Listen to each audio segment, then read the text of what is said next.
find that early money is sometimes tough, and venture, as we're looking at companies and all the different things in our pipeline, we sometimes find that given all of our opportunities and the risk in an early stage, is it something we want to participate in or not? And so finding alternative sources for capital is critical. And I think, I don't know, Jen, if you've got some opinions on where do entrepreneurs go to find money when the venture guys aren't quite ready yet to participate? Yeah, it's true for a lot of early stage companies, the importance of non-dilutive grant money early on, whether that's SBIRs, the SBIR program in the US is outstanding. That can be a good way to do some of that early technology development that can be hard to get venture money for. There are increasingly other sources of dilutive funding, equity funding, that are not classic healthcare investors. That can be tech investors who are getting excited about the data side of diagnostics. That comes with its challenges as well. We can talk about that later if that's interesting. It can be foundations or family offices who are perhaps more mission-driven around some of the very real problems, like deaths from sepsis, right? It's a thing. There are challenges in the economics, but there are investors now who are partly financially motivated, but partly just really focused on solving some of these healthcare problems. So thinking more broadly than kind of the classic, I guess I've got a startup, I suppose I need venture money, I think is really important in the diagnostic space.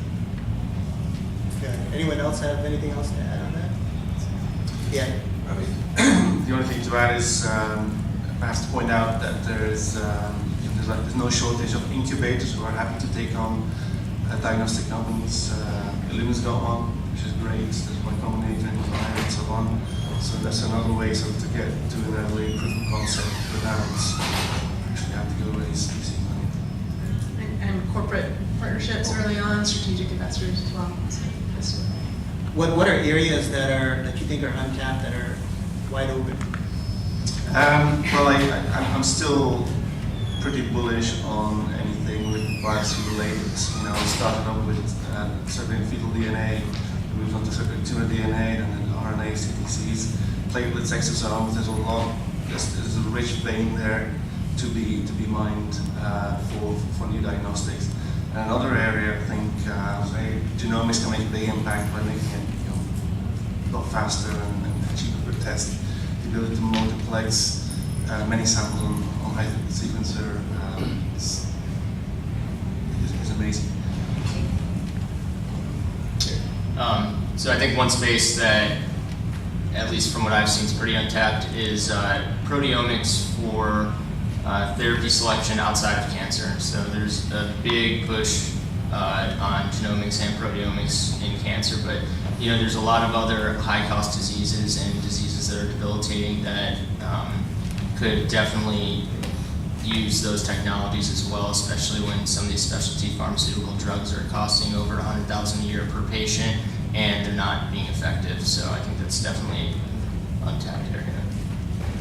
The second point is the big elephant in the room, which is the oncology.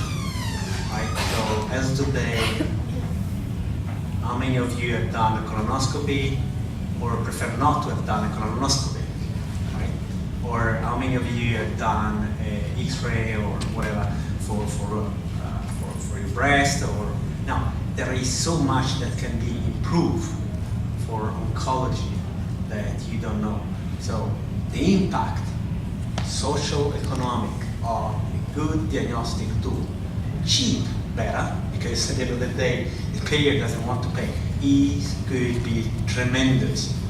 The cost of colorectal cancer is just huge. Okay? So the point is, oncology, I believe that we are still at the beginning. It's going to be liquid biopsy, it's going to be something else, up to you to define or to find the best solution ever, right? But at the end of the day, it could be, again, breast, well, breast is already almost done, prostate, PSA, what is crap? And so we need to find solution. Liquid biopsy is the best probably ever solution, but it's not that easy either. Okay? So oncology to me is key. I'll take a different axis, which is I get excited when I see companies who are, in addition to the important therapeutic areas or clinical questions, looking at the rest of the diagnostic system and how it's delivered. An example is Alicia Jackson, in the back of the room, founder and CTO of Drawbridge Health, and Alicia's insight was, well, a lot of these problems that we're talking about come down to inadequate solution for sample collection, particularly in a distributed environment. What does it do to the delivery of help if we are able to solve that problem? And so when companies like Drawbridge take a look at the whole system and say, where are the pain points? And they're not just around a great set of new biomarkers for sepsis, which is also needed, but how do we get that sample? What are the issues on follow-up? What do we need to do around cost to make that possible for a screen? So that's what I look for. Yeah, and maybe one more thing to consider, just as an idea is, one of the other things I do is I'm also an ER physician, and I still do about 3 days a month in an ER. And one of the problems that I see literally every time I'm working is around concussions and head injuries. And really there's device companies that are trying to solve it. But there's not really a great solution. And so what we end up doing literally about 80% of the time is we get CAT scans. Okay, and CAT scans have just a ton of radiation. They cost a lot, and they take up a lot of throughput time. Okay, and so there's devices that are now trying to solve this and look at things like blood flow or looking at eye pressure, but they're all secondary markers. And there's a lot of evidence around biomarkers used in head injuries. There's just no good way to get that result in a rapid enough manner to make a clinical impact. And so that's an area that's of interest to me, and I think that's where I can see meaningful impact, because there's a lot of this overutilization on imaging that occurs. And what they're seeing that kind of is crowded, or things that aren't as interesting, and you're in the middle of a meeting or the beginning of a meeting, and you're like, wow, what am I doing? So it'd be great just to get the opposite. I know you're an optimist, Jenny, but it'd be great to see the other side. This brings out my evil dream crusher side. Point of care diagnostics, when the team has no idea what point of what care for what diagnostic. I've seen literally 1,000 pitches for point of care diagnostics, and some of them are great. We do need point of care diagnostics. But the challenge is, it's really easy to kind of stumble on that as a direction, as a technical founder who's developed a great sensor or a great new assay, and think, well, what should I do with it? Point of care diagnostics. It seems intuitive, and there are so many barriers to that being actually useful.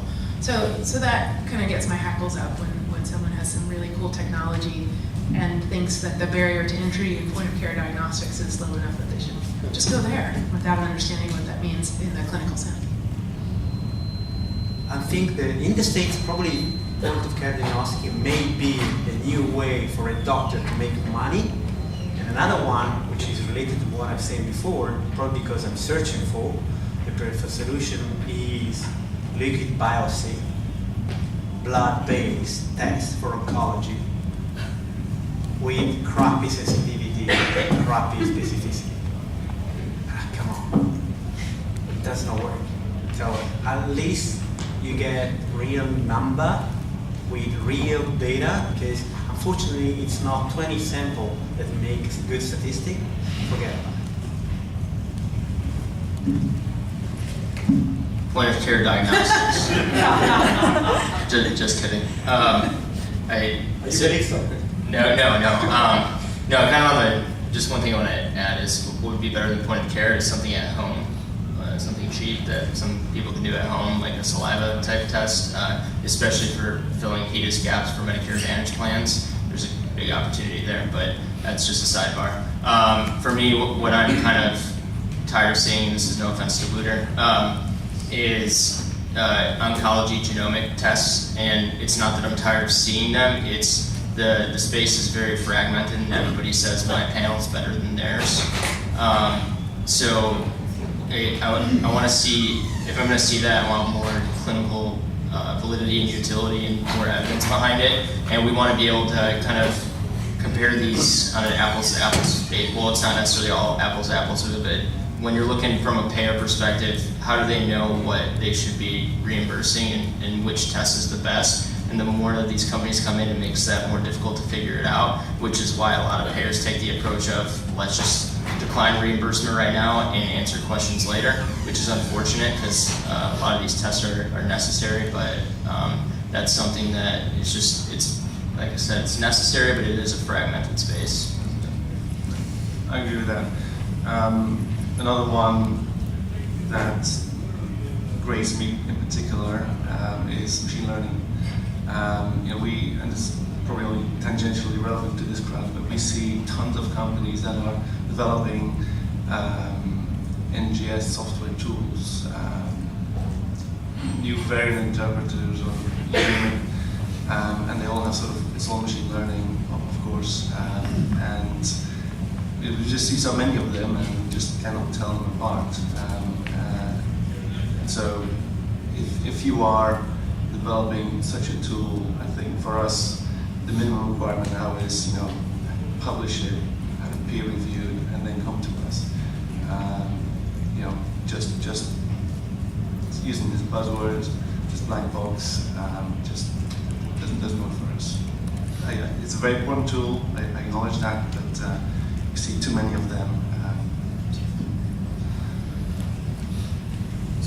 I'm going to change the topic just slightly. So we end up looking at, in diagnostics, at a very complex regulatory and reimbursement aspects. And we've touched a little bit upon it, but I think we have, at least with Eric here, it'd be good to kind of get an understanding of some of the complexities we see on the reimbursement side. So one of the big concerns, and I think it was Wooder that mentioned it, was that you can have a good diagnostic test, but the reimbursement piece is a big aspect. I mean, you can solve a problem, but if no one's going to pay, and you're relying on a patient to pay, that's a big deal, right? And that may not work out well. I think in other countries, if you go to Asia, where there's a larger self-pay environment, that may work there. But here in the U.S., most people have insurance, and in some aspect, and the expectation is that that third party is going to pay. And so when you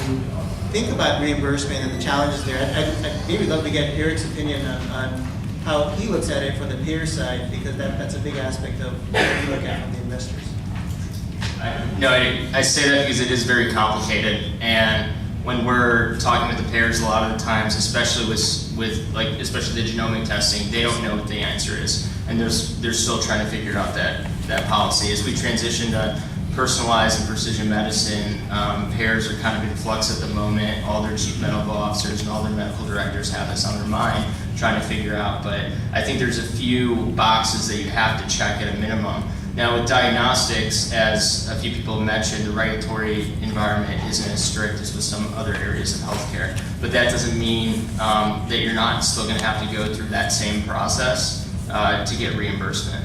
So a good example would be, if a company doesn't necessarily have this regulatory hurdle, they might still have to do a 2-year prospective trial to show clinical utility to the payer, so that you have data to show the payer that this works in practice. The other point behind that is not only the fact that it works in practice, but the fact that there is going to be long-term ROI, and it actually is going to improve care for their members. So that's a big area, and what I would say is I recommend anyone who is planning on getting reimbursement to have a dedicated person on their team that is completely focused on publishing studies to show payers, because someone from a former IVC executive once told me that people ask how many studies should you have completed in order to get reimbursement, and his answer was 1 more than you have. So the best way to do it is to show the payers clinical evidence and be able to say that this does work and it does make care better. Hire somebody that's solely dedicated to the payer relations. And then just one more thing, so if it's tackling a problem that the payers need to meet, for those of you who don't know how Medicare Advantage works, it's a STARS rating system, and the more stars the plan has, the more they'll get reimbursed from the government. So if they're filling these HEDIS gap measures and other various measures that they have to fill, these quality measures that the CMS comes out with every year, then their bottom line is going to go up significantly every time they go up half of a star. So it's a 5-star system, but anything that fills that gap is going to be more likely to get reimbursed. numbers quickly because it's going to improve tracking of their members' quality stats. What is it that you all see or would like to see from entrepreneurs to present to you, or things that get you excited, that you're setting up emails on follow-up questions and setting up that you're driving the discussion as opposed to the opposite side? So what do you guys think? To repeat what we said before, it's unusual level of clarity, usually based on some kind of proprietary experience or insight about the clinical problem being solved, and they're going to address it.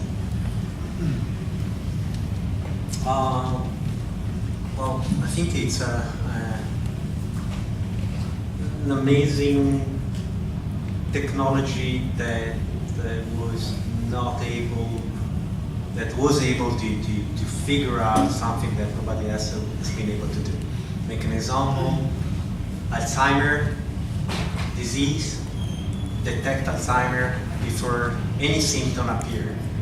So for us, it's definitely number one, strategic alignment. We have to be able to, since we are a strategic focused fund, we have to be able to say, okay, is this relevant to the Blues? That's number one. Number two is probably market size. We only get a couple bets in the diagnostic space since we are the Blue Venture Fund, so we plan to grow that out over time, but right now we only get to place a couple investments, so we have to place that investment in a big market. So Gets us really excited. It's probably no different from everybody else. It's great science, great technology, and the thing that we like to see in our sort of initial meeting with the company is actually a lot more technical detail than most companies prepare for. So I would recommend, be prepared to go really deep and have that material at hand, and especially data. It's just the main thing for us. For entrepreneurs that are out there, what type of words of wisdom or words can you use to kind of give imparting to entrepreneurs around company building or finding money or being persistent? I mean, what are some words you can share with them? Let's see. A couple of things. I already mentioned the data. Of course, get good data.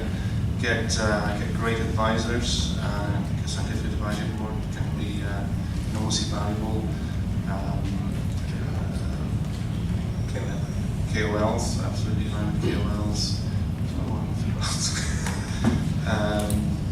And in general, when you are interacting with VCs, try and be as responsive as possible when you get a question, and if you get lots of questions, being able to follow up within the same day with a comprehensive answer that's the kind of thing that VCs like, and is really impressive. I'd say one of the most important things is have a good team, especially when you're thinking about how you're going to commercialize whatever great science you develop. Just think about how you're going to build a team around that, and then make sure you understand your business model and you're able to communicate it well to VC. Sometimes I'm in meetings and people they're kind of rambling 3 different business models, but they're not clear, and I walk away and I say, well, what exactly do they do? And so it's great when it's clear and concise, and you can go away from the meeting knowing exactly what the company does. I think that I come back to my first feedback of today, which is trying to figure out what is the key issue that you're trying to solve, and be sure that the key issue is as big as possible, because as soon as I go out from the room, I completely forgot about the details. But remember that you are a diagnostic tool for XYZ, and XYZ is a multi-billion market potential, and no one has another solution like yours. So I've never built a successful diagnostics company, so rather than telling you what I think, I emailed Diego Ray, who built GeneWeave and sold it to Roche. Said, what would you say to your entrepreneur self at the beginning? And he said, start with the clinical need, not the technology. Carefully pick your investors and board of directors. I think the subtitle to that was, make sure they understand what you're doing. Know your business model, to Eric's point, and the implications for regulatory and reimbursement. And I thought this is useful for all of us. Think about what a company should look like in 5 years, and think about what you need to get there on the whole dimension.